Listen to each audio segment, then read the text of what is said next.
Here we are, live, and I have with me George Dervinigus, VHS Dreams, and we're back again live from the deep web and another installation of our podcast. How are you doing? I'm doing fine. This is probably the 6th or the 7th time we're doing this. No, not really. No. It's just the third, I think, the third time or something. You're officially a repeat guest on the podcast. Yeah, I'm a repeat guest repeating myself in this podcast. You're a regular. You and Pizza are essentially regulars. So he is. Yeah. You're right. All good.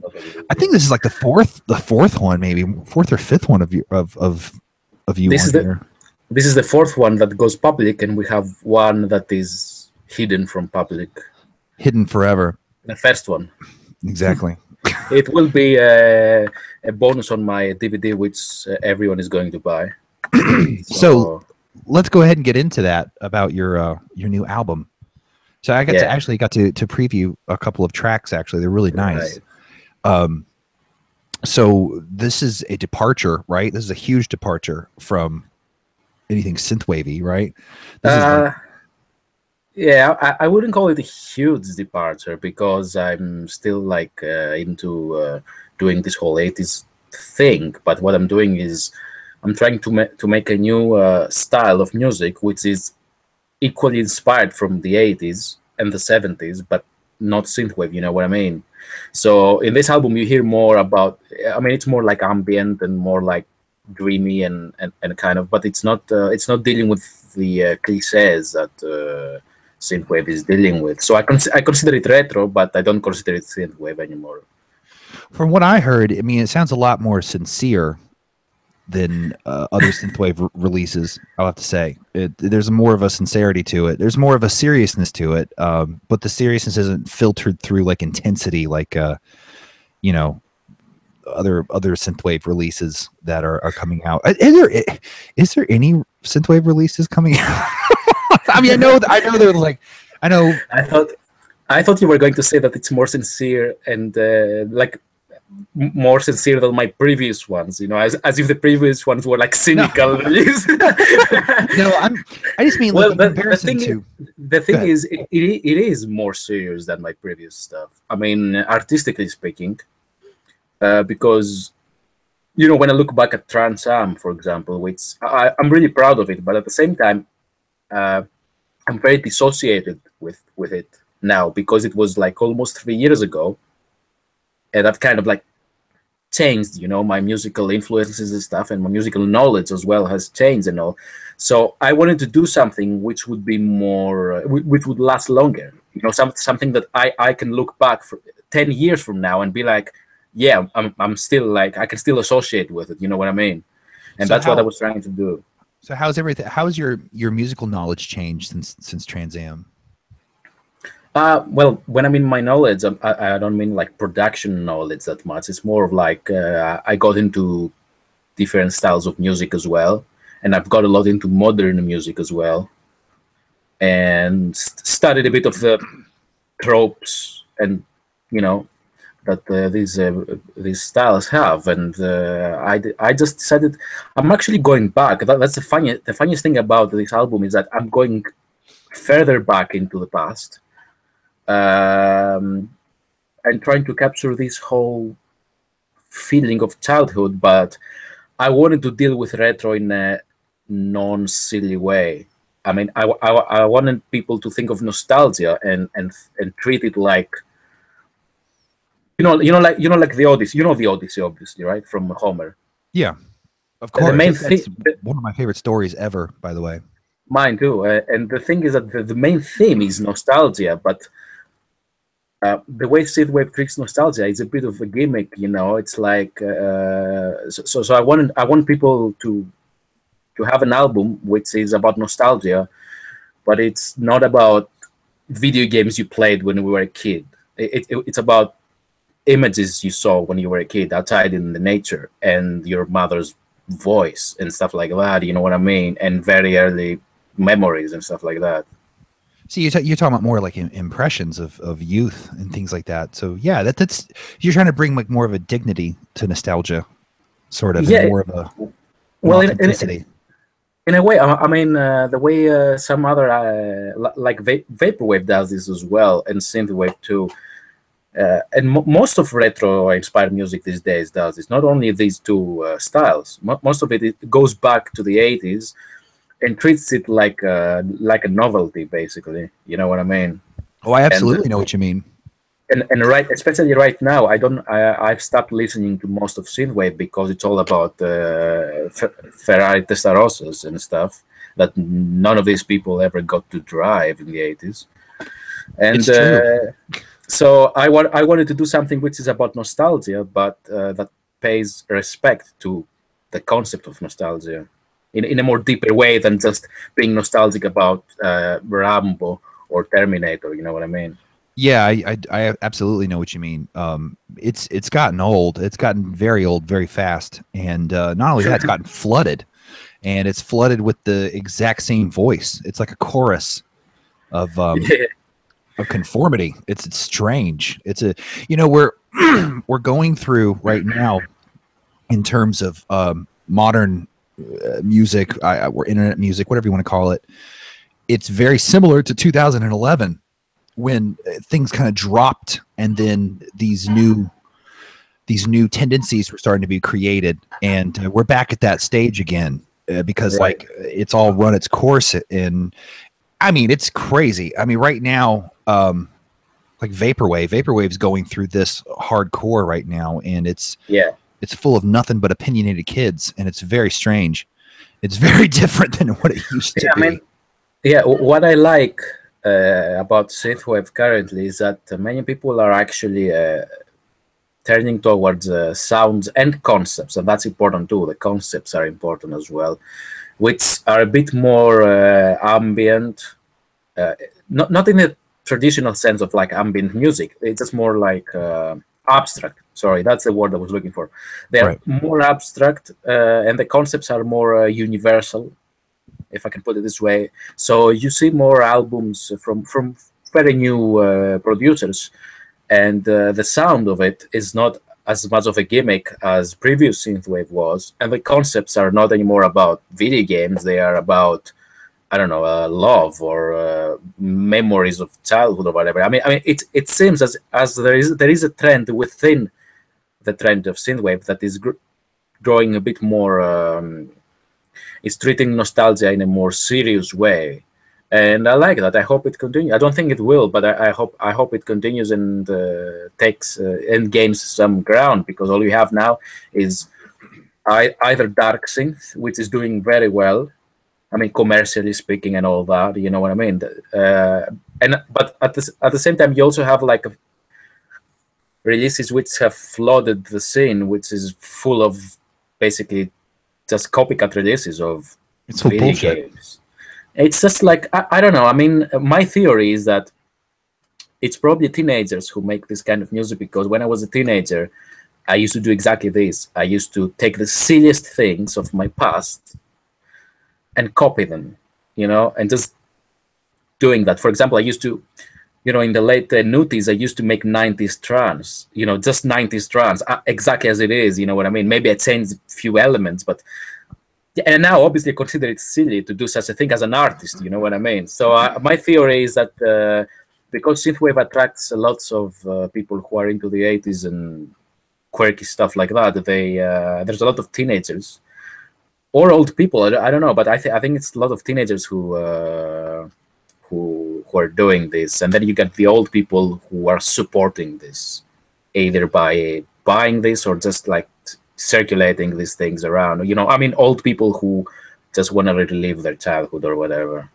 Yeah, I mean, I see somewhat of that. I still see this in the minority. I mean, what I see from musical communities on the internet is essentially a repeat of the same musical communities that happened offline before all this happened, which was a race against elitism, and it happens every time, and every style. It's like these days, though, because things happen so quickly, it's like the race is a lot faster now, where elitism catches up to it quite quickly, and the audience are under this illusion that they're being informed, and rather what it is they're just becoming smug and they're becoming petulant like children. And that's what I mean. I'm seeing this from that lens right now. There's, I mean, don't get me wrong. There's always going to be solid releases on every style of music that's out there. Oh yeah, absolutely. But at the same time, it's catching up. Like this elitism is catching back up again to all of these styles. And I see it all the time, like in posts and articles and things like that. And everyone's out there trying to be an expert, and it's really horrible. Well, it definitely is. Well, the thing is that I really love innovation in artists, and innovation goes against this, because in order to be an elitist and a know-it-all, you have to basically just have a formula that is strictly followed, and therefore you can actually be an expert on that thing. And when something new comes in that you don't know a thing, you can't be an elitist anymore, and they don't like that. I understand that, but I would rather have artists who try something new and fail than just people who just do the same thing over and over again just because they know it's going to bring them some more money or something. Well, same here. I mean, that's I'm hoping in the next year that kind of excitement comes back into music again, because it's hit a slump, and I know these slumps are temporary, but I hope so. I'm glad you're making a release the way you're making it, because it's a little more online with what we're talking about, a much more sincere release, and you're becoming more and more an artist rather than a adjective plus artist. Well, I'm a synthwave artist, or I'm a this artist. Instead, you're becoming more of like, well, I'm a producer of music. This is what I do, and this is the music that I make. It's not. Yeah. I mean, the thing is that I like. I think I've said this to a previous podcast we have done. The thing is that I like playing with cliches and gimmicks. I like playing around with them. Actually, I like to reverse them, and take what they are and reverse them. But everything has a limit, and everything has a has a lifespan, to call it like that. And I didn't want to do another album which basically is an exaggerated version of the 80s, like Trans Am and my first EP, because this is what they are. I want to do something which, first of all, I want to do something that doesn't have a certain style. You cannot call it anything. I mean, if you heard the tracks, you can see that some of them can be called like ambient house, others can be called synthwave, others can be called whatever. But even those, you cannot really put them under a certain category, because one track has so many influences, and I wanted to do something that does not have a category, even though it is a bad idea for marketing, because I have no clue how to market this. I'm just telling you right now, I have no clue what kind of tag to use, you know what I mean? And I'm trying to come up with my own or something that I can't. So I don't know what I'm gonna do on that regarding this issue. But I just wanted to do something which was retro, but it didn't fit in any category that existed before. And I hope I feel you. Yeah, I'm seeing electronica come back as a tag.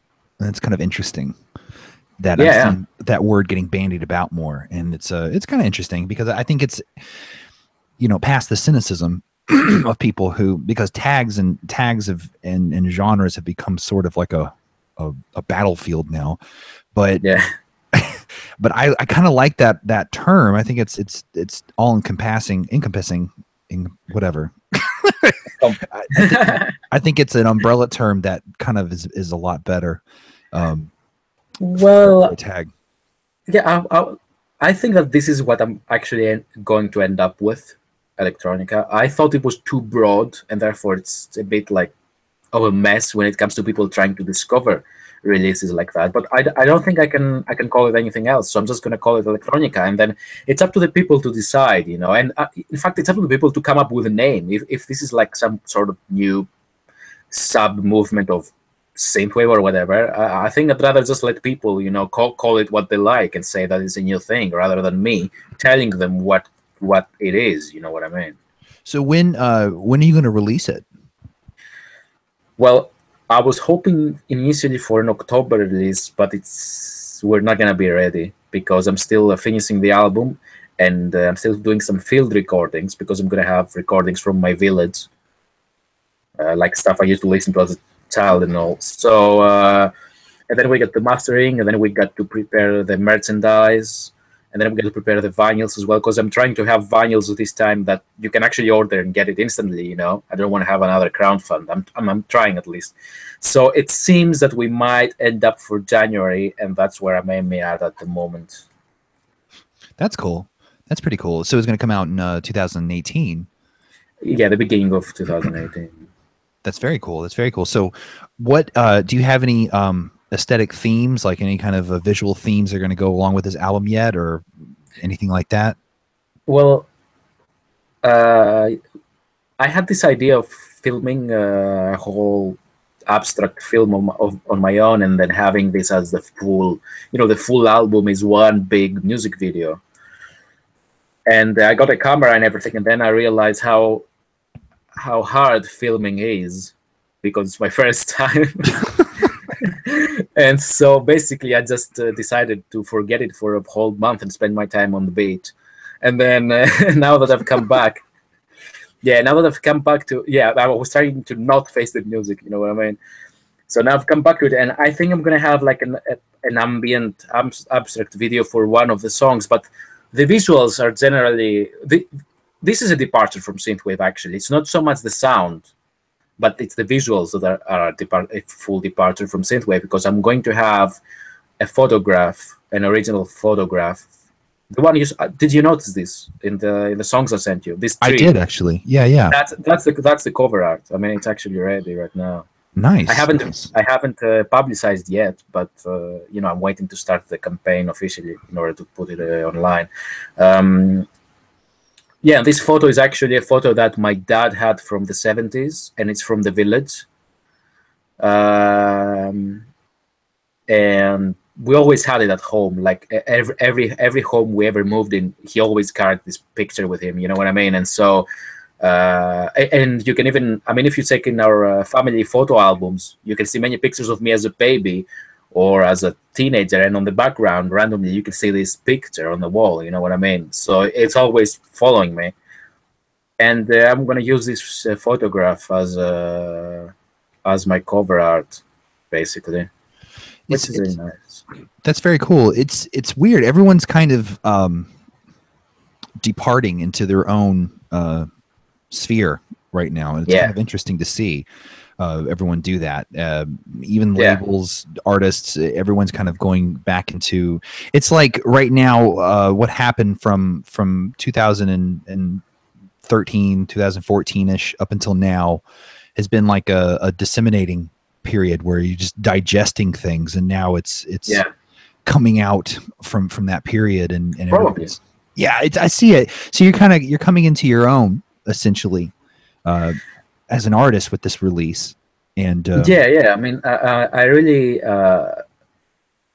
I felt very pressured by myself, not by anyone else, really, to create another synthwave release in the same fashion as Trans Am.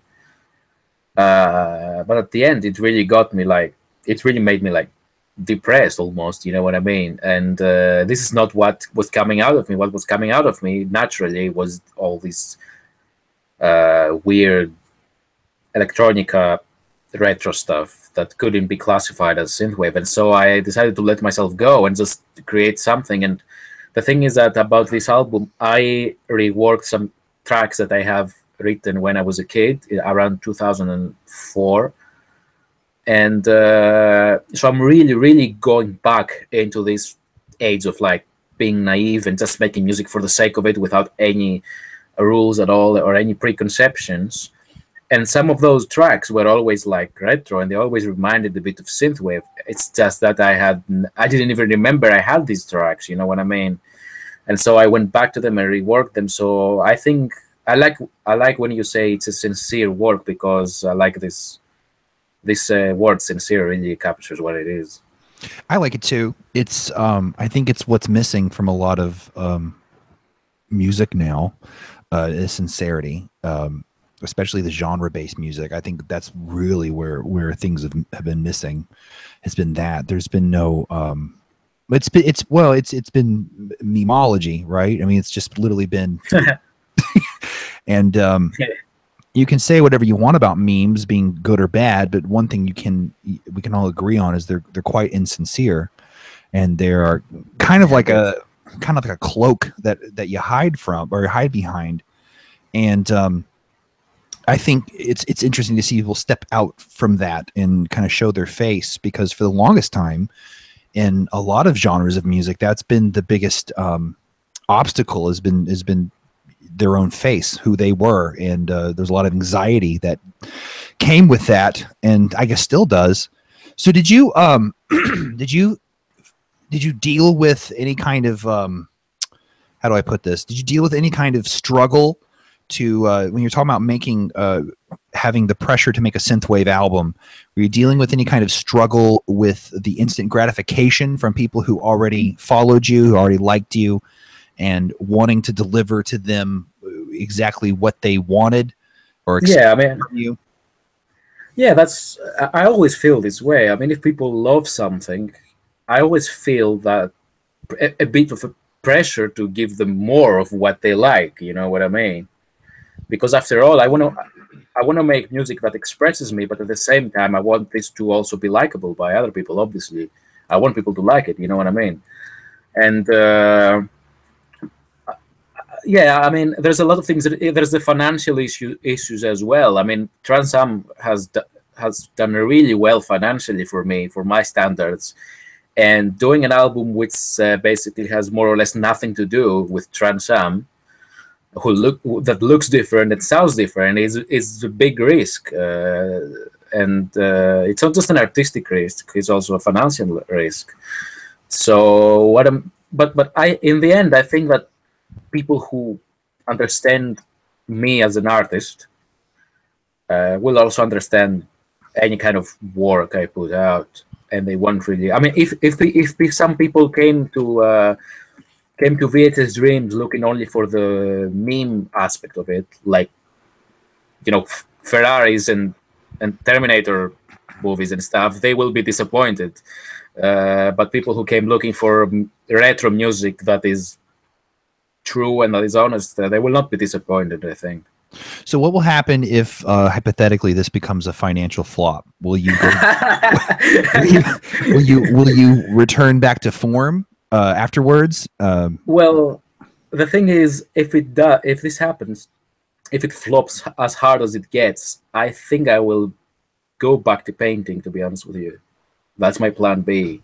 So you'll give up producing altogether if this does?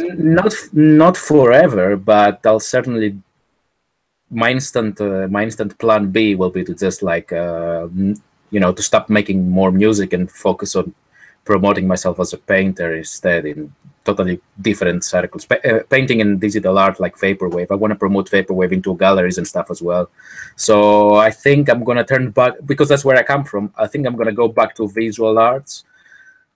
Because I need to make money, and and I don't want to make money by doing something I don't like. And if music doesn't make me money, then I'm gonna just turn on something different that I also like, in order to make money. I feel what you're saying. One of the things I'm going to be doing with deep web music is expanding it out onto YouTube, doing a whole nother channel with it. Not a whole new channel. I'm just going to reinvent the channel, because the music that I promote and the music that I do isn't genre based. So yeah, it's hard to promote. So for me, like personally, the music that I'm doing with the new album that I put out, I'm going to have to perform it to promote it. So right. I already know that much. But in order to make some kind of feasible business model with it, I'm going to have to go and turn the YouTube channel essentially into like a horror channel.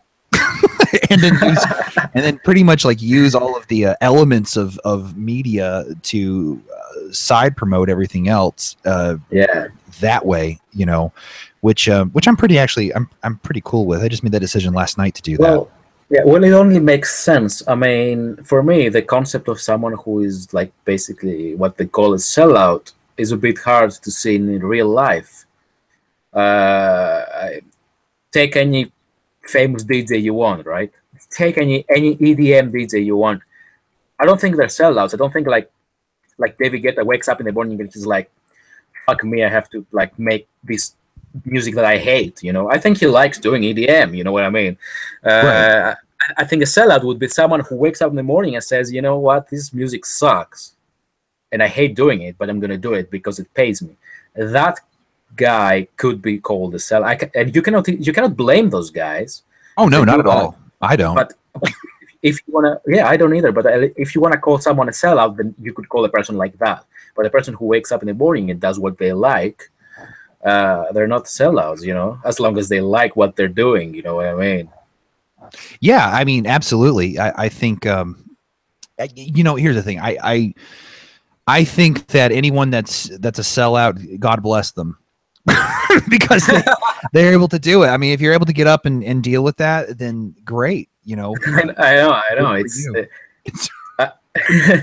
I could never do it. I mean, that's why I think these people. Yeah, but the thing is, this is what I would do if I woke up every day and I thought, okay, I need to make an album that's exactly like Trans Am, because Trans Am sold well, and I know that fans will want more.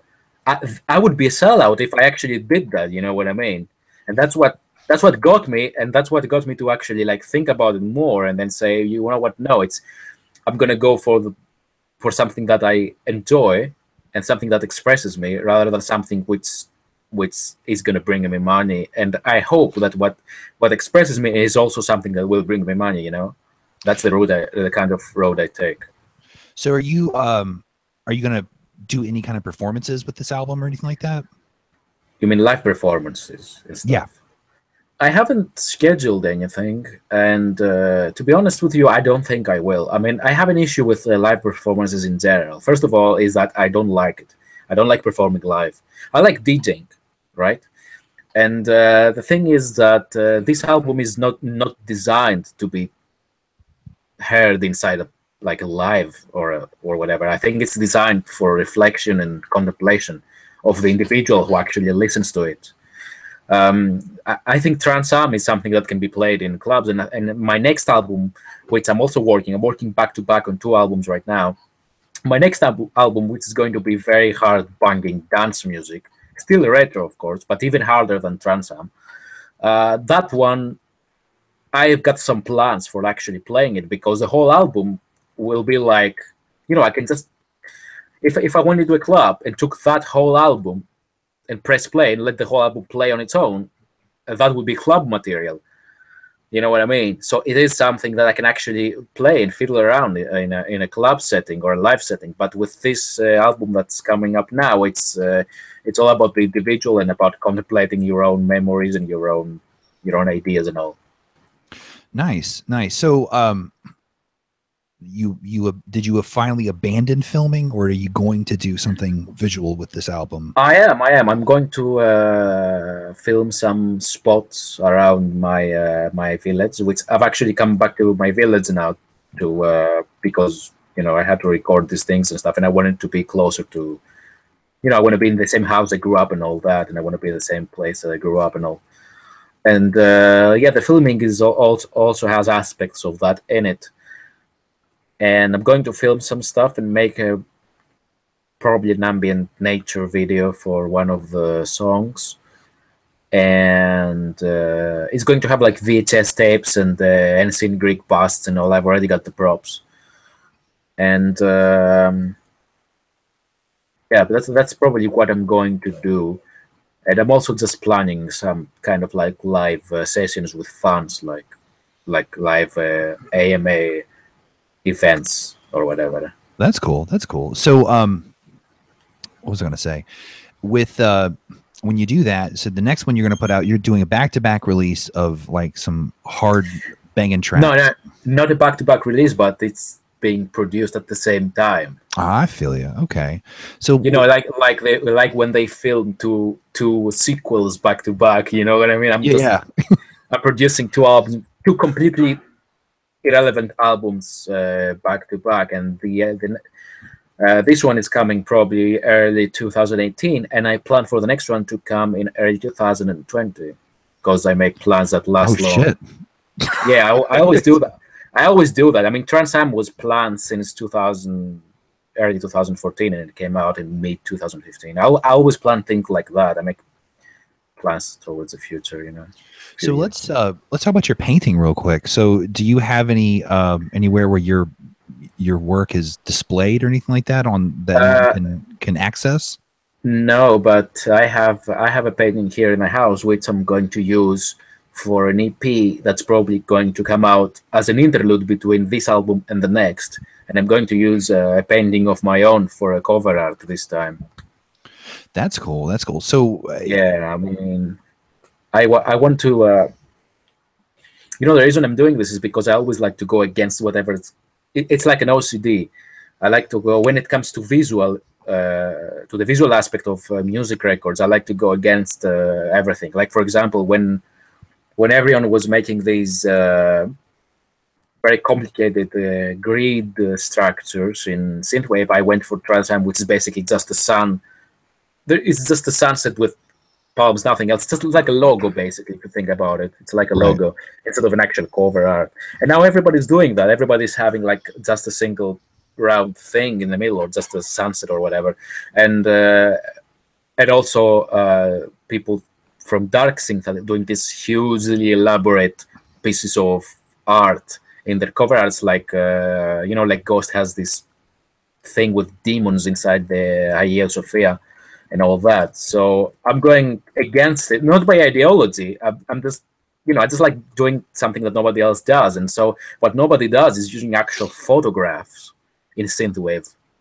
Right. And some people have done it, but not so in your face. You know what I mean? And so basically, I mean, you saw it already. My cover art for this album looks like a 70s, I don't know, like a 70s prog rock album or whatever that has a photograph, or, you know. So yeah, I'm going for these different things, a photograph and a painting, and then I'm going back to the, you know, by that time I think people will have started already using photographs as well, so I'm going to go back to the logo style and just have a logo for the final album. So you think the synthwave kind of follows a lot of your innovations? Just come out and say it. Come out and say it. I'll be honest with you. I'll be honest with you. Beyond joking about it, I'll be honest with you. I don't think people follow what I do. I just think I see one step ahead, and I'm just doing it first. I feel what you're saying, but I don't think people look at what I do and think, oh, you know, I'm going to do it as well. I don't think so. I think that people just do it, you know, as a natural progression. I just think I'm one of the first who actually detect this natural progression and just go for it. You know what I mean? I feel what you're saying. Yeah, I utilized a photograph in my album cover that I just put out, and I liked it. I liked the aesthetic of it. It was nice doing something like that, working with that instead of working with graphic art. There was kind of a realness to it that I appreciated. At first, I wanted a minimal cover. I just wanted, you know, and I worked with I worked with Daniel, or Karate King, and I was like, I want something like where it's minimal, but there's a square in the center, and then something in the center of the square, and then that's it, and then and very plain text like New Times Roman or something like that. That's just the name of the album. And when I looked at it, I was like, this looks like New Order. So, so I was like, I can't do that. I can't do that. Yeah, they do that.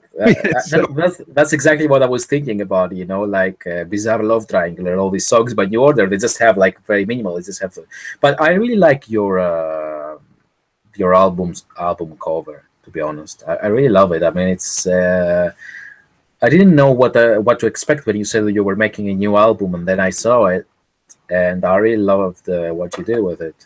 It's different, you know. I just like different things. You know, when everybody does something, I just like people who just do something else just because they like doing something else. Yeah, same here. It really affects me emotionally, I guess you could say, and mentally to fall in line. And so I understand what you're talking about, wanting to put another release out that was against the grain, and it's not because you want to be a contrarian, but rather just because you struggle with falling in line. And exactly, yeah. I mean, the thing is that I wasn't like looking at everything and think, how can I like go against it? Because there's nothing to go against. It's people putting artworks, you know, and doing a certain formula. But I find it hard for myself to actually like do the same thing. It just didn't feel good, you know what I mean? No, I absolutely understand. Anytime I ever try to make retro synthwave type stuff that was with a market in mind, it never sounded right because it wasn't sincere. It wasn't, you know, I wasn't making it because I wanted to. And the only time it felt right was when I was doing like remixes for some people and using elements of it. So for me, it was like using elements were more important for me rather than following a script, you know, because it's more personal. You know, you're using, when you use elements and on your, like on a palette, and then you're painting with it, essentially, it's more personal. Then it's something that you have control over. Yeah, obviously. And I think this happens like with most people, though. I mean, it's a natural progression. You find yourself inside a certain style, let's say synthwave, right? And you just want to do it. I mean, you just want to, when I first discovered synthwave, I just wanted to do something exactly like this, you know, like Laserhawk or whatever. I just loved it, and I want to do it exactly, you know, obviously with my own flavor, but as much more synthwave as possible. But then you do it once, and then you do it twice, and then you obviously, by that time, you've already progressed as a person in life. You've already progressed as an artist, hopefully.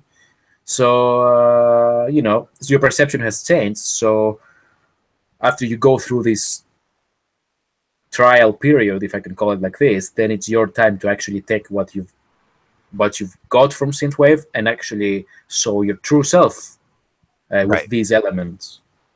Yeah, there's an emptiness to trying to follow up with something like that, and it's a devastating emptiness.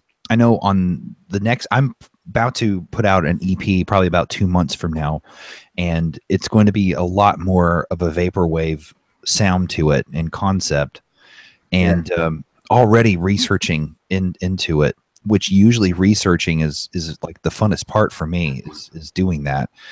Already, like I felt that pressure to do that again, and it culminates until I finally hit a chord progression or a song that I'm like, oh, okay, that's it. That's how this should sound. Okay. And it's like almost an anxiety before I make it, because it's like, well, what's it going to be? What's it going to sound like? Because it's going to sound just like this? Because if it does, I just want to kill myself.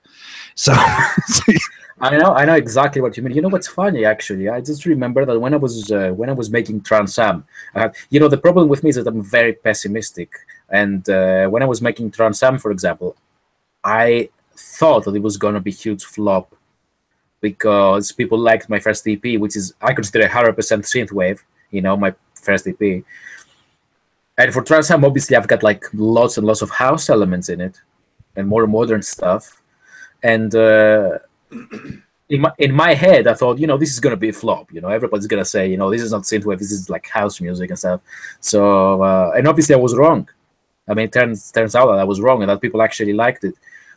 And so this time I'm sitting here thinking, okay, so everybody wants like a full synthwave dance release, and I'm doing this, and people are gonna say, you know, this is not as good and stuff, and maybe I'm wrong again. But the thing is, you just have to go with what feels right, and you just have to do the best you can, and then I hope that people like it. And when I had this, you know, I tweeted today. I tweeted that the second track is a 9-minute long ambient house track, and it's gonna flop, you know. And I actually tweeted this. I'm not very good at marketing, right? I'm not very good at marketing, but yeah, I mean, and but the thing is that when I heard the draft, I wrote this song like 7 years ago, before I even discovered synthwave.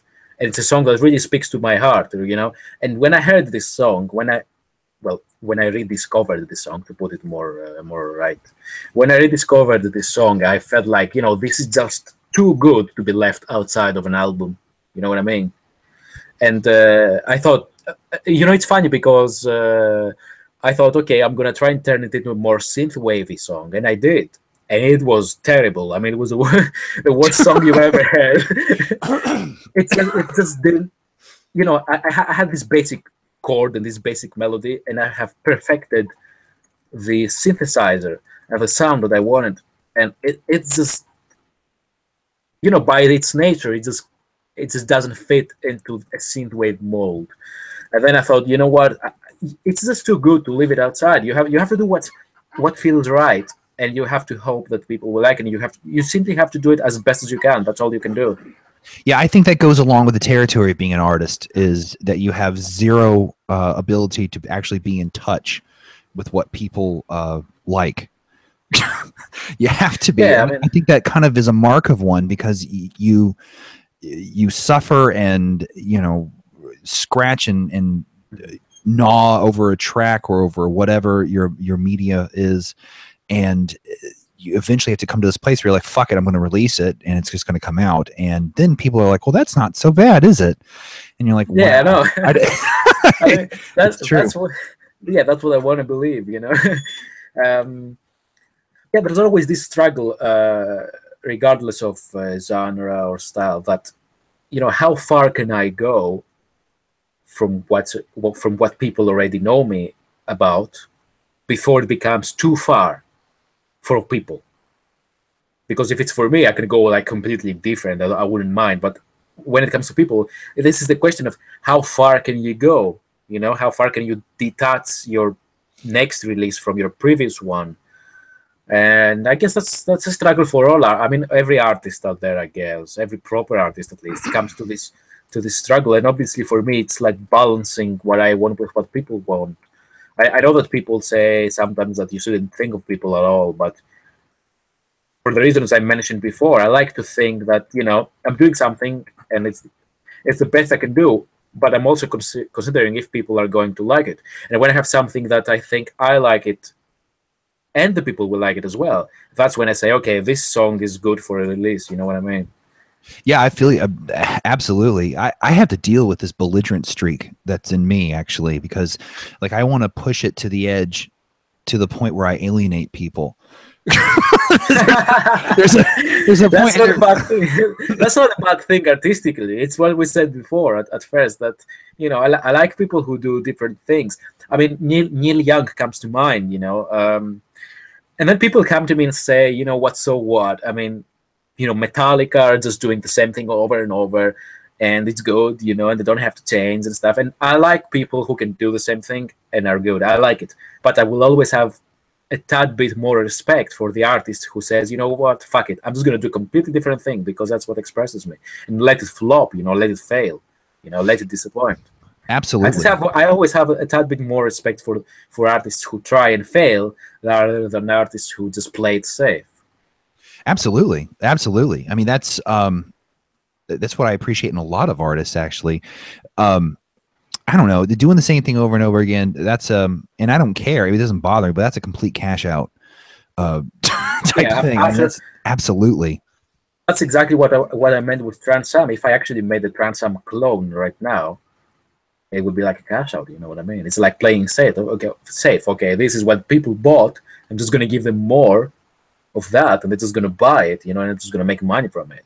And I think, sadly, many synthwave artists, and I'm not gonna name names here, but many, because I don't want to get sued or slandered in public Twitter and Facebook posts. But many synthwave artists are doing this. They're just giving the same thing because they know people are gonna buy it.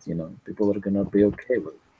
Yeah, it's sad. It is sad. I think really that's the state of synthwave. I think the bar for criticism is so low. Yeah. And I think there's a strangeness to it, because there's also that elitism is starting to creep in. But the elitism is for mediocrity. It's a very strange thing. It's like people are. I know. It's like, I've noticed this as well. I mean, I don't know. For me, synthwave is a very peculiar genre, like vaporwave. Both have their peculiarities. Synthwave is peculiar because because of its nature, because it deals with an aspect which is nostalgia, like we said before. And this aspect for some people is religion. It's not like you and I and many others see it. It's for some people, especially my guess is older people.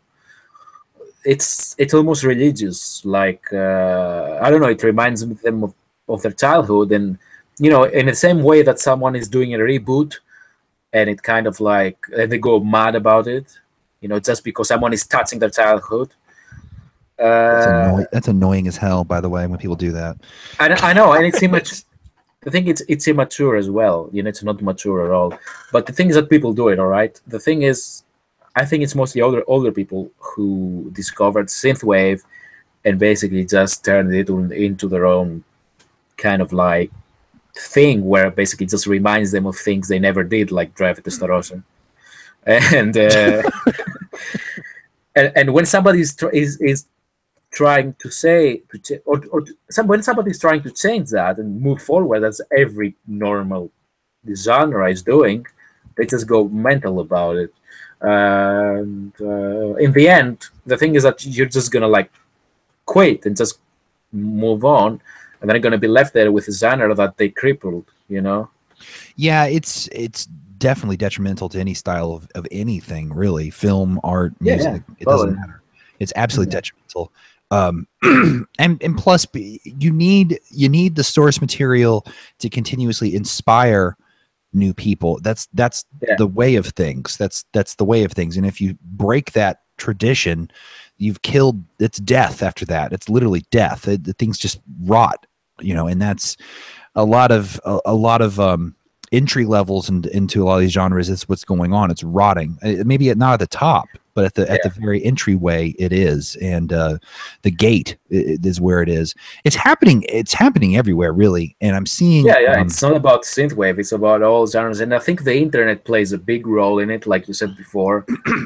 I mean, this would never happen. Yeah, this would never happen like in the 80s or whatever, or in the 90s even. But right now, when everyone can have access to it, you're obviously going to see this phenomenon. You know?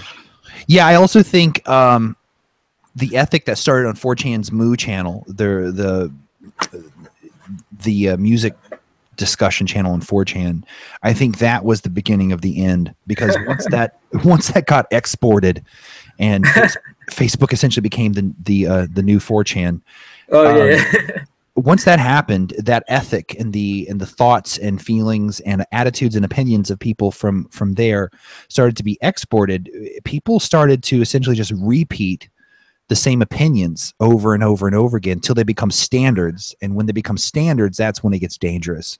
And then that's what's really going on. People are just become so tainted by these attitudes, and it's really sad. It's really sad to see. You know what? The thing is that at the end of the day, it might sound elitist, but at the end of the day, people who are true artists always break out of the mold. And the rest of the people who simply like to produce music but don't actually have an artistic vision to accompany it, they are the ones who will just keep on doing the same thing because they're obviously doing it for fun. You know what I mean? Right. But an artist, I mean, someone who calls themselves an artist is not doing it for the fun. He's doing it for, you know, for reasons, like lots of intellectual or artistic reasons that are also involved with the fun he has or she has. And the thing is, I mean, people like this will always exist. You always have the people who want to do something which is artistically important or musically important, and the people who just do it for fun. These people always existed, and they never clashed with each other. But until the internet arrived, and the people who were doing it for fun or just for a hobby actually got on the same platforms with people who try to do it for artistry. And then you have like, and obviously these people are the minority, so you will have like, I don't know, 90%. I mean, I'm pulling some figures out of my ass right now, but I'm just saying, in order for you to understand, I'm just saying that you're gonna have 90% of people just releasing songs for like fun or a hobby, and then you got 10% who are trying to make it and trying to make a living and create something which is artistically important as their work. And the thing is that these people in previous decades, they were not really buried, but now they are being buried by the sheer amount of people who just want to, like, you know, put up a song and just show it, you know, and that's all. No, I absolutely agree, and their mediocrity is rewarded. That's the strange part, is well, they're rewarded for following tropes and things like that. And if they look, if that's what you want to do, that's fine. Do it well, and you know, it'll stand on its own. But for the most part, it's not done well either when it's on that level. And yeah, that's where the internet. I think they say it's the internet's fault on that aspect. Like, obviously, people. What you're saying essentially is that people should also be a bit more selective and a bit more critical, and it's very sad that in some certain styles like synthwave, you don't see much criticism. And I don't understand why. I mean, if I put something out which is complete crap, I want people to tell me that it's complete crap because I want to be better. You know what I mean? I absolutely agree. I think streaming is a double-edged sword, and I think one of the cons of it, one of the bad parts of it, is something a little more abstract, which is I think it affects the listening style of the listener. And so a lot of people are listening for kind of an ambient backdrop. And when they're doing that, I mean, obviously when you're doing that, some things mediocre are really going to come through and stay, you know, and get rewarded because it falls in the criteria of something that needs to be streamed in the background while you're studying, or something that needs to be streamed in the background while you're hanging out or smoking weed or whatever. Yeah, I mean, I feel that many people don't even listen to music anymore. Like, I think when you listen to music, this should be what you're doing. I mean, you can sit there, you can put an album on, and you listen to it. You pay attention. You know what I mean? Or a song, you pay attention to it. That's how I consider. And people tell me, you know, that they listen to music, and I ask them, and what they mean basically is that, you know, they just put something on and they're chatting on Facebook, but you're not listening to music. This is not listening to music. Exactly, and that's what I said. It becomes non-ambient ambient music. Yeah, it's like it's like going. I mean, imagine going to a gallery and instead of actually looking at a painting, like looking the other way and talking to a person and just having small glimpses of a painting in the background. You're not really looking at the painting. You know, you're not really admiring art in that sense. You know what I mean? And the same thing happens with music, but music has become like some kind of like background commodity these days. It's true. No, it's more about I'm in a gallery than it is about what's in the gallery. That too. Yeah, I mean, so what we're saying is that basically it affects all kinds of arts these days, not just music. Everything has gone into the background. Yeah, it's you know, it's becoming this assertion of, and it's a strange assertion, but it's this assertion of the self, but the self isn't an individual. It's strange. It's like the self is an abstract concept. It's not really an individual though. And it's like everything is becoming this assertion of it. So I'm in a gallery. The gallery really doesn't matter. What matters is that I'm in a gallery. Now, whatever the fuck I am doesn't matter, but it's the fact that I am in one. And you cannot actually communicate with a work of art. That's in that way. That's what you're missing. You cannot. And the same thing goes with music. I mean, you need to sit down. You need to pay attention to the music. Otherwise, you're not listening to music. Otherwise, you're chatting or whatever you're doing. And music is just a background. You know, just like company, but you're not really listening to music, are you? Because, you know. Exactly, because here's the thing: when you're asserting the self without as an abstract, without an objective individual involved in it, then I mean, none of it matters, anyways. I mean, there's no soul to talk to in the first place. Yeah, exactly. There's no soul for music to touch. There's just this statue that's called the self, and that's it. And there happens to be music played in the background, and I think it's interesting that so many styles of music, like vaporwave to a certain extent, Witch House, uses statue imagery because it's very much like what kind of the self is in these art styles. It's like a statue. It's a crystallized form that is dead, and it's just sitting there stationary. And it's interesting to me that parallel. Do what? I love this parallel you Yeah, I think it's true. I think it's absolutely the truth. I think it's subconsciously speaking, it's definitely true.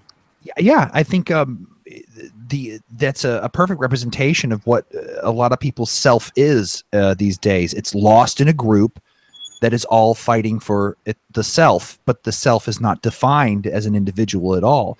And you see this. I mean, when you put out Trans Am, where you're about to put out the album that you're about to put out now, when you put out Trans Am, there was a lot of people who liked it, but there was a lot of people who were like, "What the fuck is this house shit?" You know, this is violating the tropes that I need. I can't have this. I can't have this on a playlist because it needs to be the same BPM and it needs to be the same tropes, so I don't notice it. Yeah, exactly. I know. It's what I said before. You know, it's exactly what I said before. And I think, well, I have this feeling that the new album is going to be like this for some people as well. That's good though. It's weeding out. Well, it's good artistically, and it's good. Yeah, I mean, potentially it's good financially, I guess, because it's like you said, it's weeding out the people who were not going to stick around anyway. You know, who just came in for some tropes. And I want people to stick around when they actually are here for the meaning and for the concepts and the art, you know? Yeah, I think a lot of people are more interested in, like I said before, in the novelty. Yeah, exactly, the novelty. The novelty. And it's weird. It's very weird, and it's a very weird times we're living in. And it's not weird to me. I mean, I don't think it's not that weird to me. I mean, I think people just like superficial stuff. I mean, they like to look at the superficial level, and they always did that, didn't they? Some people. I mean, I think that tendency isn't weird in of itself, but the mass exporting of it is you're right. Yeah, making something brand new out of it. It's like, and I've said this before, it's like we are living in the nightmare of Andy Warhol. You know, that's totally true though. Yeah, I think we're living in like a pop art postmodern nightmare rather than of a dream. You know, it's more like that's really funny because that's exactly the themes that my next album, after my next album, is dealing with. It's all pop. Yeah, it's all situationist and pop artist stuff, and you know. I think all of that stuff back then was necessary to a certain extent. I think it's like many revolutionary ideas. Once it reaches a critical mass, it morphs, and it morphs into something that is like a devourer of things, and it devours things in its wake, you know. And I think that's what we're going through. I think, you know, vaporwave in of itself as a genre was revolutionary at one time because of that reason, but now it's starting to just devour. First of all, what the fuck is vaporwave? there is no definition of what the fuck vaporwave is. I can make trap beats, and as long as I don't make it sound, you know, mainstream, I could call it vaporwave if I wanted to, and people would listen to it. The interesting thing about vaporwave is that it's abstract in sonic nature, and it also happens to be abstract in definition. I find it very interesting, you know. I think it was interesting in the first place, but it has to go somewhere, and where it's going is it's imploding. You know? I don't think I'll give you my honest opinion. I don't think that vaporwave exists anymore. I mean, it's totally different from what I called, and many other people, I suppose, called vaporwave in 2013, back when I discovered it. I mean, so if something is that different, how can you have the same name? You know, it doesn't make sense to me. Yeah, it's what happened with a lot of styles. It's what happened with rock. You know what? I'm glad they did this hard vapor thing, and they actually called it hard vapor, because they could have very well just called it vaporwave as well, and it would be a huge mess regarding, you know, when you try to figure out what vaporwave is. So at least people are actually realizing that something is different enough to deserve a different name. You know what I mean? Yeah, I get it. Yeah, I do. And I think to the same thing I was saying, to a certain extent, that's helpful. And then we get into hypnagogic, mall soft, and then we're back to the same all devouring thing where it starts imploding on itself again, because I mean, this, I don't know who invented that stuff, but when the Essential Guide came out, which, by the way, my one and only vaporwave album is in there as well. But the thing is that I found it hilarious that they had this like hypnagogic, late light lo-fi, commercial lo-fi, whatever, meme wave, vaporwave, and all that. And it was hilarious because I thought, what the fuck is this? I mean, you have to be a true nerd and you have to have no interest in life whatsoever in order to actually get a boner from these things. Exactly. And here's the other thing. No one else could ever, none of these so-called nerds could really explain, though, in articulate. They just love to have these 20 subgenres of vaporwave, you know what I mean? And it's just, to me, it's just vaporwave. I mean, all these subgenres, as they call it, they're more or less the same. They sound the same. They look the same. So I don't get the distinction. I guess there's a distinction between obviously future funk and vaporwave. You can hear it, you can see it. I get the distinction between hard vapor and vaporwave. You can hear it and you can see it again. You know what I mean? But saying that late night lo-fi is so much different from hypnagogic that you actually have to like create a subgenre. I think this is just peaky stuff that some people who spend too much time on the internet like to do. Yeah, it gets lost in subjectivity pretty fast, and then it just becomes people's opinions, and then it's just masturbatory after that. Then it's just people just jacking themselves off with their opinions, and they get on YouTube or Facebook or whatever and start dominating the world with their opinions. And that's what I was talking about before with the whole 4chanification of music. That's what's going on. It's just that, and now it's like a culture war almost with these kinds of things. It's very strange, very, very strange. Well, right now they have this Twitter war with a hashtag called Take Back Vaporwave. Take Back Vaporwave. Yeah, I know. You see that. I know what you're talking about. I mean, the thing is, I saw it, and I don't know who started it or what does it mean even. I have no clue. But the thing, I suppose it's like, I don't know, bring it back to what it was or whatever. The thing is, I don't get it. Things change and vaporwave changes as well. And the best way to actually take back vaporwave is to do it. Is to do it the way you think vaporwave should be. That's what I'm doing. That's what Karate King is doing. That's what we're doing. That's why that's what Pool House was doing before I actually like stopped releasing stuff with Pool House. This is what it was doing. I was just doing what I think vaporwave is in its best form, instead of actually going and fighting other people. Well, this is what the original poster of the Take Back Vaporwave hashtag was saying. He was saying that if you go on Instagram and you type in vaporwave, or you go anywhere else and you type in vaporwave, yeah, you get all sorts of irrelevant crap. That's true, even in Google. And you get death memes and suicide memes, and shit like that. And what he was saying is that the hate and the hatred and like the darker aspects that have literally nothing to do with vaporwave altogether is giving entry-level people a poor view of what vaporwave is. And it's burying people, it's burying sincere artists on the bottom, pretty much. And to a certain extent, I have to agree. That's very. This is a very noble cause, right? I don't disagree with it. I disagree with the way it's trying to be done, which is through social media. Yeah, I hate social media. I mean, the hashtag. That's what a lot of people were saying. It's like, so you're gonna discussions. I mean, you can't do this through discussions. You have to fight with music, and with visual designs or whatever. I mean, well, that's what we're doing. That's what I'm doing. I have a friend who just got into vaporwave, and he's doing visual arts. And his first vaporwave art is amazing. And we're going to print these, and we're going to actually like put it on galleries and stuff. This is going to happen in a month from now. And because we think that we like how vaporwave used to look.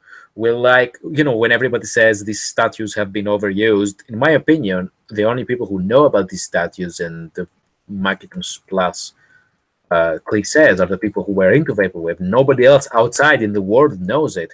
And every time I go to a person who knows about art, or people who own a gallery, and I show them like stuff, vaporwave stuff that I've made, with the statues and everything, They go, they love it. You know what I mean? They say, "I've never seen these things. This is great," and then you have the vaporwave people of Reddit and Facebook and all saying to you that you shouldn't do this because it's been overused. And in my mind, it's not. I mean, nobody knows about it out there, so that's what I'm going to do. So what I'm disagreeing with is the way they try to take vaporwave back. If you want to take it back, do what you think vaporwave, make music that you think that's how vaporwave should like, instead of telling people this is how vaporwave should sound like. That's what I think. You shouldn't tell people, you should actually do it. You know what I mean? No, I completely agree with your sentiment. I think, pissing in the ocean is not the way to go, because it's just not the way to go. Yeah, I mean, for example, I hate the fact that ambient music creeped into vaporwave, right? Because everything turned into ambient. I like the music itself. But I don't like that basically vaporwave became ambient. You know what I mean? Because ambient was an already pre-existing genre, and what vaporwave was doing at first with all the sampling and all was something that has never been done. And what vaporwave is doing now is something that has already been done, which is ambient and chillwave and all that. You just slap some vaporwave aesthetics on top of it. You know, I mean, it means nothing to me. So, but I'm not going to people and saying, and fighting a keyboard war about it. I'm actually doing vaporwave the way classic vaporwave was. That's how I in brackets fight this whole thing. You know what I mean? I don't like when people tell people. I like when people do stuff. No, I feel what you're saying about that. I really do. And plus, getting people to band together on the internet is hilarious. It's a hilarious endeavor. I refuse to debate anything online anymore. I mean, literally anything, any subject. I just refuse to debate online, and that's why I deleted my personal Facebook as well. And that's why I took a step back, and I'm only interested in music now and not in debating. So, what are you listening to now? I'm listening to a lot of early trance. I've gone back to this again as a listener. I'm listening to trance from 88 to 93. These kind of years of trance are my favorite. Very, very, very early. And I'm also listening to hardstyle. I don't know if you know what it is. It's like yeah, it's a very hard style that, like its name obviously suggests. Very involved kick drum design. Yeah, very involved kick drum design and very, very hard. I mean, it's the harder cousin of gabber, basically, if you think about it that way. And I'm also listening to psytrance. Again, I'm going to a psytrance festival in a few weeks. And yeah, I'm not listening to synthwave or vaporwave. That's what you're asking. But I never did. I mean, I always listen to different stuff, and I like to make different stuff. You know what I mean? No, I understand what you're saying. As a creator, you've got to limit what you listen to or look at or whatever, what you digest, because it starts to creep in anyways, and it also starts to play on your emotional landscape. Happens all the time. Yeah, you can also see my influences, obviously. I mean, I'm listening to a lot of deep house as well, and because I'm in Greece as well, and I'm going to the beach and they play deep house all the time and stuff. So I'm very much, the whole vibe gets you into listening to deep house, and you can see those influences in my works anyway. I mean, I think anybody who, I once met a guy when I played the live show in Bremen in Germany, and he said, "Do you listen to hardstyle?" And I'm like, "Yeah." And he says, "I could tell." And I'm like, "How?" And he says, "From Trans Am." And I mean, to this day, I cannot see any hardstyle elements in Trans Am, but this guy, who was a hardstyle fan and the synthwave fan, somehow saw some hardstyle elements in it, some ideology perhaps, or maybe the song structure, I don't know, something like that, you know what I mean? Well, I think a lot of it was, they were very loud tracks, and not in a bad way, but they were very loud tracks. They were very hard hitting. A lot of them were. So I think a lot of that came through in that. And I can see the trance element in my own songs, because I always follow the trance structure. All my synthwave most of my synthwave songs follow the trance song structure, which is basically, intro, and then it goes like this, and then it has a pause, and then it builds up, and then the drop comes. And basically, I'm just following the EDM kind of what they call EDM. It's the same like trance house. I'm just following this song progression, because that's all I know. I mean, I listen to rock music as well, but my favorite stuff is trance music and house music and all that. You know what I mean? I'm curious as to what rock music you listen to. Not the stuff that the true fan would like. I like corny stuff. I like Foreigner, I like Toto. I like 80s stuff like that. You know, like commercial rock. You look at like the arena rock of the '80s. I love arena. Yeah, like Hazy. I know. I love I love arena rock. But I also like. I like all kinds of stuff. I like Public Image Limited, for example. Johnny Rotten's, post-punk band. It was pretty good stuff. Yeah, I mean, I like stuff like this as well. I like. I don't know. I mean, I find I like Eloy, which is they've been called the European Pink Floyd in a sense. I like Pink Floyd as well. I mean, I'm listening to this stuff like this. I mean, a lot of songs in my new album are very, very, very influenced by the electronics that Pink Floyd had. And I've actually sampled Pink Floyd 3 times in this new album, illegally, of course. Yeah, obviously. I mean, I don't intend to actually clear those samples. I mean, I'm doing this very subtly and for artistic reasons, And but if you are a huge fan of Pink Floyd and of other bands as well, you will notice a lot of samples. I've got like 50 uncleared samples. I've sampled Supertramp in it as well. Supertramp was a very underrated group, and yeah, very underrated for their conceptual design. Pretty much. I mean, they had a lot to say, and they didn't get a lot of people listening to what they had to say. It was an interesting group, actually. I like my favorite. Yeah, what do you like from them?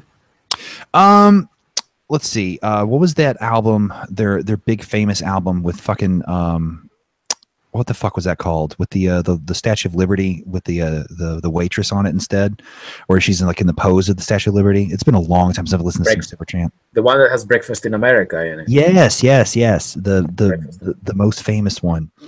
My favorite one is Crime of the Century. It's much more sophisticated. It's much more sophisticated. I think the themes that it's talking about in it, it's basically it's all like anti-establishment. It's all about anti-establishment, but it's there's a song in there. It's called School. You should listen to that. It's called School, and I've actually sampled that song. Most of the rock that I either grew up listening to or listened to are stuff like well, not just early, pretty much the whole catalog of REM and right, of course, the Smiths and the Cure and things like that. But past that, like a lot of 90s stuff, and not like Stone Temple Pilots 90s stuff, more like Catherine Wheel and stuff like that. For me, though, like I always gravitated more towards singer-songwriters, but they weren't like acoustic singer-songwriters. Not a big Elliott Smith fan or anything like that. My biggest influence ever is probably Jeff Buckley, and I'm utterly in love with Jeff Buckley. And growing up, I listened to a lot of that kind of shit. My favorite, I guess, rock group would be Sugar, which was a side project. It's a side project. Yeah, so it was a side project of Bob Mould, who did Husker Du in the '80s, and I'm a big Bob Mould fan. I loved his music, and just any kind of like punk / rock hybrid. I got really into. Of course, I've got a really soft spot for ska. I really do. Oh yeah, God, yeah. Well, I grew up through the third wave ska, explosion. I'm trying to think of any genre that I might like which would shock you. I'm just trying. I mean, most people are shocked by when I say hardstyle, but I'm trying to think if there's any like, because I listen to so many things. I mean, I can spend a day listening to these German krautrock bands or like American rock bands. I don't know, like Creedence Clearwater and stuff. Yeah! I can listen to this like one day, and the next day I can listen to hardstyle or trance or. You know what shocks people? I shock people when I say that one of my most personal influences is Tiesto. They're like, "What?" You know what I mean? There you go. But the thing is that you have to put it into context and understand that when Tiesto was doing his, when trance exploded into this huge festival, like stadium festival thing, and Tiesto was doing his first concerts in stadiums, and that was the first time ever that music DJs were playing in concerts. And at the time, this happened like 2001, 2002, I think. I was 13 years old in 2001. I'm quite young for synthwave, and yeah, I was born in '89. But for me, this was like. I remember they used to play this on TV, his concerts, and I was like, so excited. I mean, I was like, I don't know what is this. I don't know what this guy is doing. I don't know what this music is called, but that's what I want to do. You know what I mean? As a 13-year-old, and I still got all the albums from Armin van Buuren and Tiesto, and they inspired me. I mean, I don't listen to Tiesto anymore. I don't listen to the stuff he does now. But last week, for example, I found myself listening to Traffic, which was his old biggest hit. You know what I mean? And so people are, when they ask me what are my favorite albums, and I mentioned Tiesto in there, they get a shock. A lot of my influences are pretty obvious, and I grew up. My mom was huge into the Beatles growing up, so I listened to the Beatles like constantly. And David Bowie, my mom was a big David Bowie fan, and so I listened to a lot of David Bowie. I still do, actually. I have to say, it sucks that it becomes trite that David Bowie is an influence, but he's a huge influence for me, actually. Well, he's a great artist. I mean, I have nothing to say about him because I think that his work speaks for itself. There's nothing good you have to say about him. You just have to go and listen, and investigate his life and work. Absolutely. And, that's very strange because I was talking to another friend yesterday, and he told me that how his mom liked the 90s house and all. And in my house, all I've ever heard was like Greek folk music. Like actually, all I've ever heard was Greek folk music up to when I was 12, and suddenly MTV came to Greece, and I discovered like Daft Punk, for example. You know what I mean? And no, seriously, I mean, my dad is a musician as well. He plays the guitar and he plays bouzouki, which is a Greek instrument, and other traditional Greek instruments. And he sings Greek folk music, and he wanted me to become a musician, and he was so devastated that I had zero interest in music, you know what I mean, as a kid.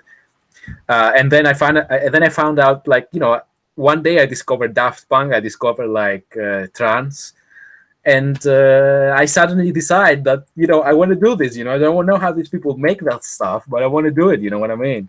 And so yeah, it's. I mean, when people tell me that they grew up with David Bowie, I'm kind of like jealous in a way, you know what I mean? That I never had this kind of childhood.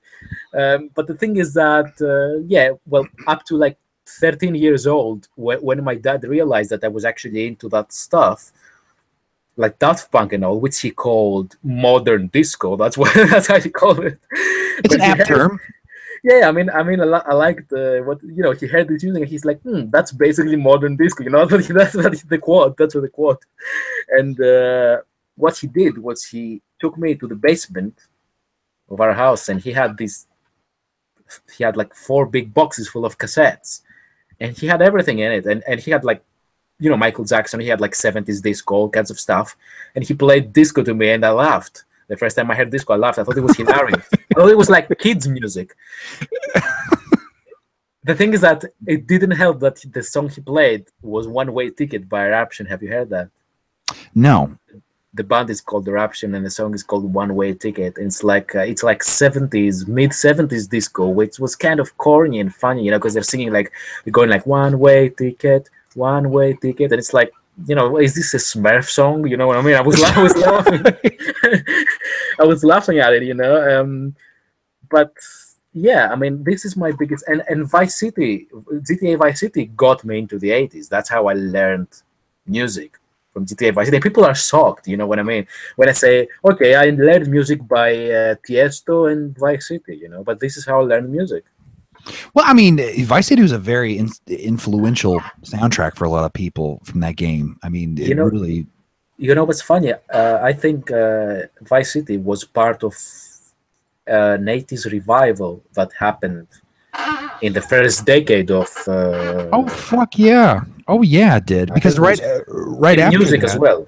Yeah, right after that also was a hair metal revival. Like before any of the synthwave stuff came out, the electronic stuff came out. I mean, sure, it was, people can argue, oh, what about this in 2004? But before all that, what was hitting the charts was a revival in hair metal, and not just that, in fashion too. And there was because at the time I was listening to house music, all the charts in house music, all of them, literally every number one single was an 80s remix. That happened from, Call on Me by Eric Prydz, right? Yeah. Yeah, well, that song came out in 2003 or 2004 and initiated a huge movement, which is basically, I take an 80s loop and I make it into house, and there was so many people that got famous by doing that, and that was, and for me, that's how I got into the 80s, through Vice City and through this house music stuff, which of course the hardcore synthwave fans do not approve. They're like, how can you actually get into the 80s through this?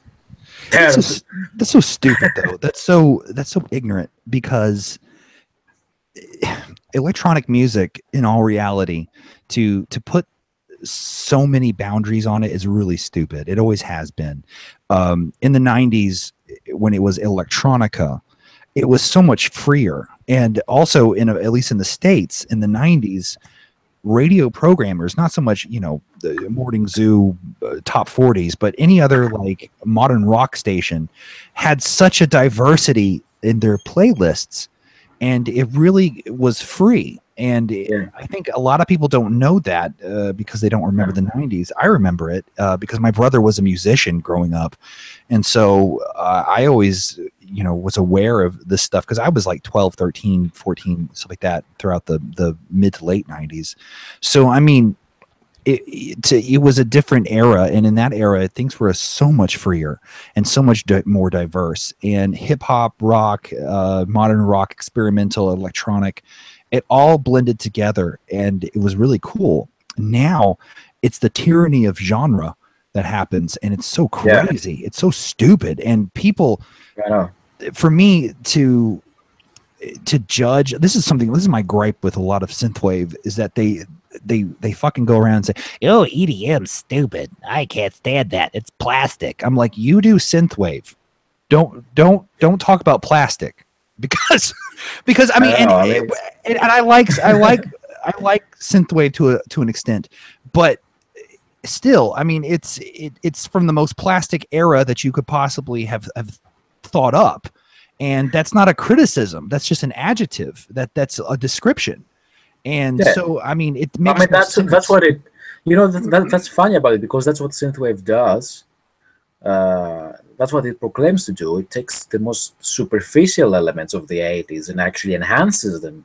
That's why I enjoyed doing it as well. That's what was funny about it and exciting. You know what I mean? But the thing is that when people try to treat this as like, I don't know, it's the same people you find in metal. Oh fuck yes! Oh who fuck are crazy yes. about. And also a lot of fans from metal, these kinds of fans, have crept into synthwave as well, and they brought this with them, I think. Oh fuck yes! Dark synth is just an extension of metal at this point. I mean, it literally is, and because they don't want to admit that metal's dead, and it's the truth. It really is. I mean, first of all, look, the bottom line is that, and I once used to be like this. The bottom line is that we all have to understand that the music that will always remain in your heart is the music you will hear when you are a kid and when you're a teenager, right? And saying that EDM is stupid. It might be stupid for me, all right? But it's not for the kids of today. And the kids of today, maybe 30 years from now, will remember, and they will have actual good memories of going to festivals or whatever the hell, you know what I mean? Of meeting their future wife in the festival, in the EDM festival, or whatever the hell. And the thing is that to judge on all this, it's like you're being an asshole, basically. You're being an asshole.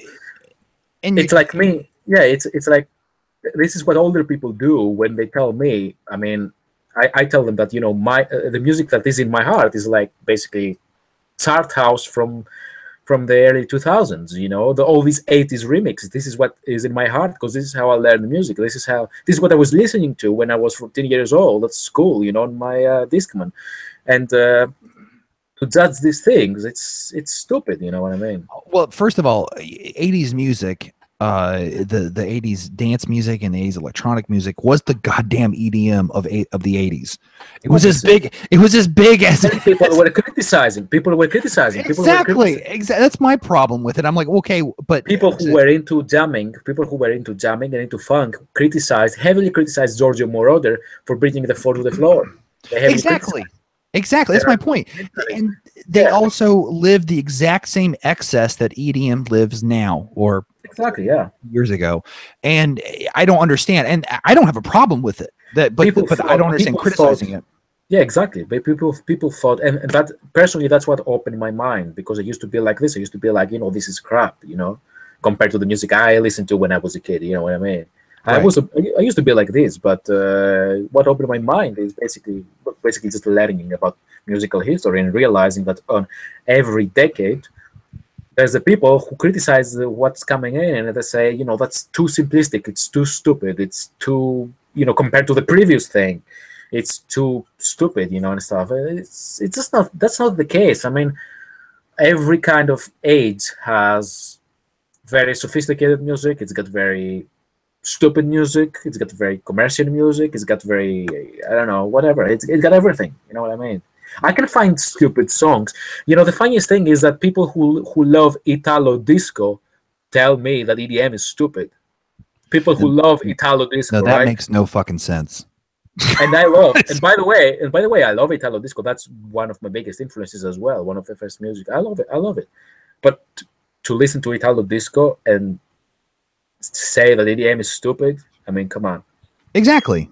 That's, I never understood that hatred. It was a very hypocritical hatred, and I never got it. And I never got the closed-mindedness musically with anyone, to be quite honest. It doesn't make any sense to me. It never has. But it's, again, we're back to the 4chanification of music. It has happened. I love this. I think this should definitely go to a big outlet like Enemy or something. You should go and write an article. Oh no, sorry. I said Enemy. I should say Pitchfork. That's a title for an article for Pitchfork. But it's true, though. I mean, it is. That's why you should go and write this down. That's what I'm saying. But I see, the problem is, if I wrote to Pitchfork that article, I would be pissing in the ocean. I would be literally speaking to the exact same to the exact same audience that does the exact same thing. That's the only problem. Is that well, that's good. It's like meta irony, you know. It's good, right? I think you should go and do this to a synthwave blog or something. You know, put this out on a synthwave blog. They would never publish it.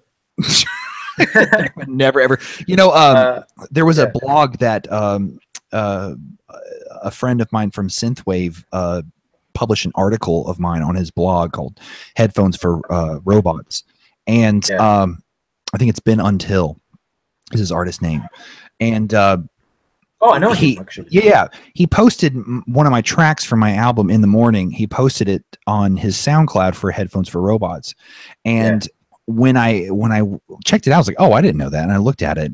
There was one comment on it from this guy named Sturmreiter. And he was an American. So there you go.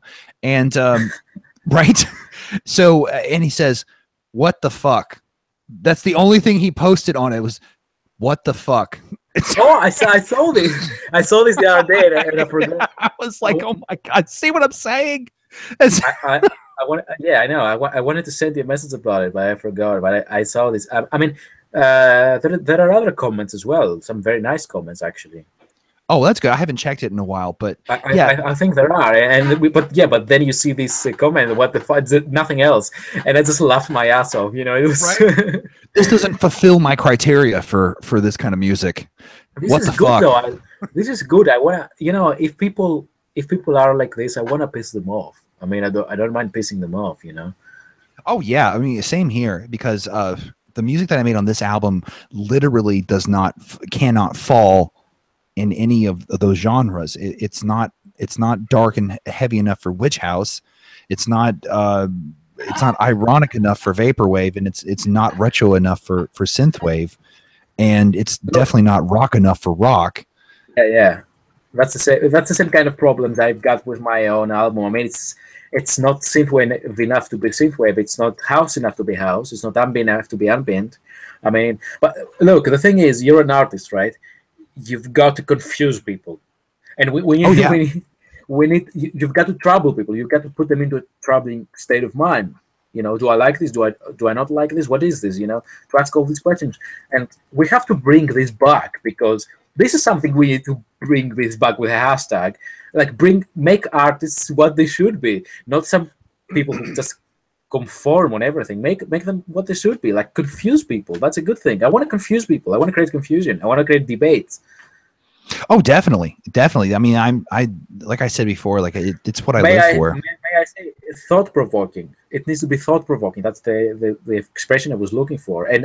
But these days, everything that's thought-provoking is like, you know, we need to avoid it, and we need to stick with familiar things, and I hate that. So when you piss off this guy, it's a good thing. I love it, because you provoked his thought, you know. Oh, there was definitely a satisfaction reading that. I was like, oh God. Well, you know, Sturmreiter. You know what you did. Ich bin eine Sturmreiter. You know that you did something thought-provoking and something confusing and challenging. You know what I mean? Yeah. I mean, it's always a satisfying to do that, but it's hilarious at the same time. I actually expected a lot more hatred, to be quite honest. And yeah, so, but since you mentioned that, I think that hatred is not as bad as being ignored. And I'm talking about this because I'm watching a bit of what's going on lately in the vaporwave and synthwave scene. I don't know what's going on in other scenes, but in these scenes, so many people get ignored. Like, I see so many people putting out a very good release and getting like 1 or 2 people to care about it, and it makes me sad. I mean, when I see this, I feel sad. You know, not sad as in pathetic, like as in actual sad. I feel sad about this. About thinking that these people are people who know how to make good music, and they put it out and nobody cares, because all they care about is, I don't know, some Laserhawk clone, I guess. Or...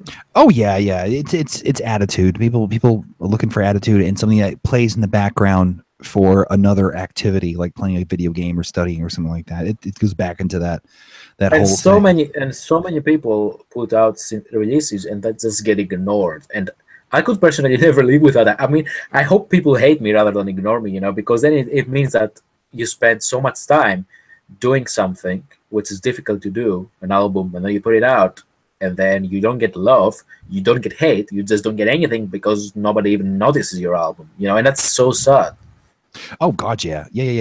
And and the other thing is that, or you get only noticed by cronies, and that's another sad reality that happens too. So you only have like, and half the time the cronies don't even listen to what these people are really putting out. It's just that they know them, so they post a like or something on it or something like that. That's the worst. It's sad. Obviously. Oh yeah. That's we both have a common friend who goes through this every day. You know who I'm talking about. I won't mention his name, but if he's listening out there, he knows. Shout out. Maybe I'm making a silent shout out to this person. So he's gonna hate us. He's gonna hate us for laughing at it. You know? Do you know what he said to me one day? He said, I don't, because I complained at him, you know, because of all these things that, you know, I'm worried that my album is gonna flop and that I post something and nobody cares. And he's like, and then I'm like, okay, so you're still doing your cassettes. He was doing cassettes every day, and I'm like, just chill out, you know, just don't do it for a while. And he says, and he takes it back to me, and he says, well, Spotify doesn't pay my lifestyle, so you know. So yeah, he's gonna be pissed. He's gonna be pissed off now. Oh man, I love him to death, though. But I love him too. I was gay, he would be my crush. Right? Too bad I'm not for him. Yeah, because you're in the zone geographically. What do you mean? You could hook up. You could totally hook up. It'd be cool. Okay. All right, so George, we've got your album coming out in early 2018. And, I don't want to make promises, but yeah, that's the aim. 2018. Yeah, in estimations, put it that way. Yeah. And so you've got some big things. So you've got actually a lot of time to plan how this is going to get promoted. I've moved to Greece back to my home village for 2 months now. I'm already here for 2 months now, and I'm going to stay 2 more months. I planned to stay 2 months only, and now I extended it because I need to finish the album. I need to make these field recordings, which will be implemented in it, and all that stuff. And basically, I'm like artificially living my childhood again, and I do all these things. I mean, I've put my body and mind into this setting again in order to create this. So yeah, I have a lot of planning to do, and then I'm going back to England, where with a finished album, where I have to plan for the CDs and the vinyl and all that stuff, and see what will happen. So yeah, I think by January we'll definitely have something, unless I get picked up by Sony or BMG, and then they decide whatever. I release the album. Yeah. So yeah, it's a lot of time to plan for the promotion and shit. Yeah, definitely. You're doing it the right way. And vinyls will be out, all that good stuff. Merchandise will be out. And are you releasing this on? Are you self-releasing this, or is this going to be on a label? Or I have a few labels that are carefully selected that I want to pitch it. One is Ghostly International, the same one that has Tom Cruise and others in it, because the style fits well. You know what I mean? Right. And but I've got only like 5 or 6 labels, and I'm only gonna send it to those. And if all of them say no, then I will release it independently. Awesome. And obviously it's gonna be on Spotify and iTunes and everything, like always. Oh, and by the way, I want to thank my fans, because I have reached 1.5 million streams on Spotify, and I just want to thank everyone, because I didn't expect that ever. And it pays me well. I know that people say Spotify doesn't pay, but when you're someone like me, it literally saves my life. So I just want to thank everyone. That's awesome. That's great. Congratulations. Yeah, it is. Well, we're going to cut this podcast here, and I hope everything goes well for you with this release, which I'm pretty confident it will, and because your name still carries a lot of weight, anyways. VHS Dreams and whatnot. I hope so. So I think it will. I think it will. I think by the time you put it out, people will probably want something sincere, anyways. So I think it'll be good timing when you do it. So I hope the best for you.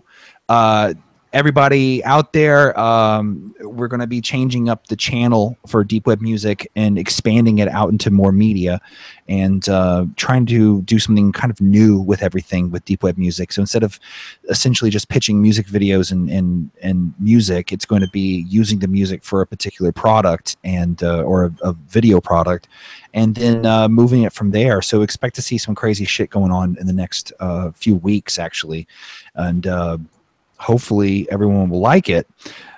So everybody out there, there's no one out there watching right now, but anyone watching later, take it easy, and we will talk to you later.